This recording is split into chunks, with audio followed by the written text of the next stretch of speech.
இப்ப அவங்க என்னுடைய எதிரிகள் என் மேல நடத்தின தாக்குதல்ல இருந்து நான் இன்னும் என்ன காப்பாத்திக்காம இல்ல. காப்பாத்திக்கிட்டேன். கரெக்ட்டா சரியான முடிவு எடுத்தேன். ஆனா ஒரு வினாடி கூட பயத்தால் ஆட்கொள்ளப்படவில்லை. அதனால தான் சரியான முடிவுகளை பொறுமையா பரமசாந்தத்திலிருந்து எடுக்க முடியுது. பரமசாந்தத்திலிருந்து இயங்கத் துவங்குங்கள். பரமசாந்தத்தில் இருக்கத் துவங்குங்கள். நீங்க நினைக்கிறதை விட, கற்பனை பண்ணுவதை விட கோடி மடங்கு சாதிப்பீர்கள். கோடி மடங்கு சாதிப்பீர்கள். சூழ்நிலை, நபர்கள், சமூகம், இந்த எல்லாவற்றை பற்றியும் ஆழமான தெளிந்த சுத்த புத்தியினால் அறிந்து கொள்ளப்படுகின்ற இந்த சர்வஞத்துவம், பேரறிவு உங்களுக்குள்ள ஒளிர்ந்துகிட்டே இருக்குங்கய்யா. தற்புகழ்ச்சியோ பெருமையோ அதுக்காகலாம் எதுவுமே சொல்லலைங்கய்யா.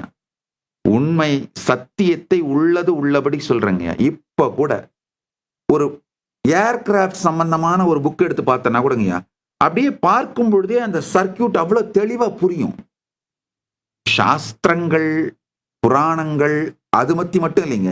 எதை எடுத்தாலும் அமைதியா அந்த பரமசாந்த நிலையிலிருந்து பார்ப்பேன், படிப்பேன். அது என்ன இருக்கோ, ஒரு காம்ப்ளிகேஷன்ஸ், டைம் அதெல்லாம் ஒன்றும் தேவைப்படாது. அப்படியே அது புரியும்.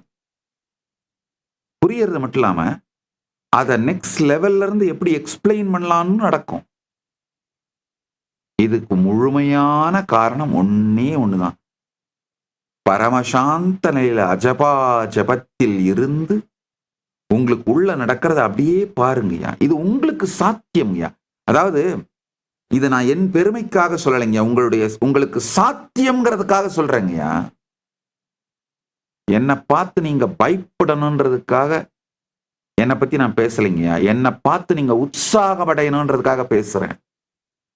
ஆஹா, இவருக்கு சாத்தியம்னா நமக்கும் சாத்தியம் அப்படின்னு நீங்க உற்சாகம் அடைவதற்காகத்தான் இந்த சத்தியங்களை சொல்லுகிறேன். ஆனா திரும்பவும் அங்கேயும் பாத்தீங்கன்னா அவங்களுடைய அமெக்டாலா ஹைஜாக் நடந்து அவங்க என்னை பார்த்து பயந்து உடனே வெறுப்பு, கோபம், பொறாமை இந்த மாதிரி உணர்ச்சிகள் கலந்து இந்த ஆள் என்ன இவரையே கடவுள்னு சொல்லிக்கிறான்.